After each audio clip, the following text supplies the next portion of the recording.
पाकिस्तानमध्ये पेशावर जवळच्या विद्यापीठात दहशतवादी हल्ल्यामध्ये 22 जणांचा मृत्यू, 4 दहशतवाद्यांना कंठस्नान, विद्यार्थी आणि स्टाफची सुटका.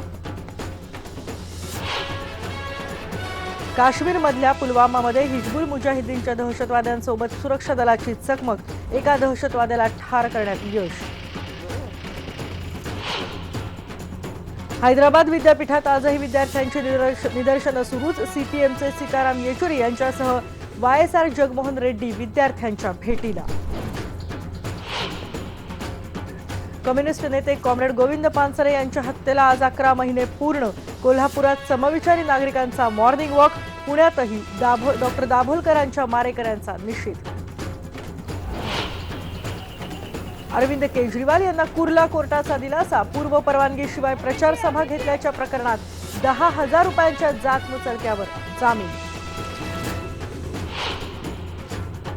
कन्नड तालुक्यात शिवना टाकळी प्रकल्प अर्धवट राहिल्यानं शेतकरी हैराण. धरण बांधल्यानंतर कालवे बांधलेच नाहीत.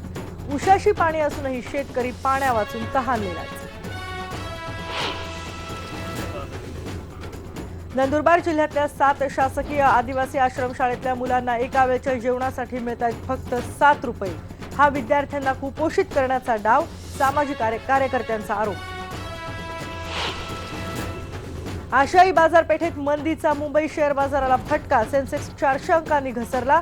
रुपयानं गाठली 28 महिन्यातली सगळ्यात कमी किंमत. इस्रोच्या IRNSS-1E या उपग्रहाच्या रांगेतल्या 5व्या उपग्रहाचं यशस्वी प्रक्षेपण. अमेरिकेच्या GPS-च्या धर्तीवर इस्रोची स्वदेशी यंत्रणा.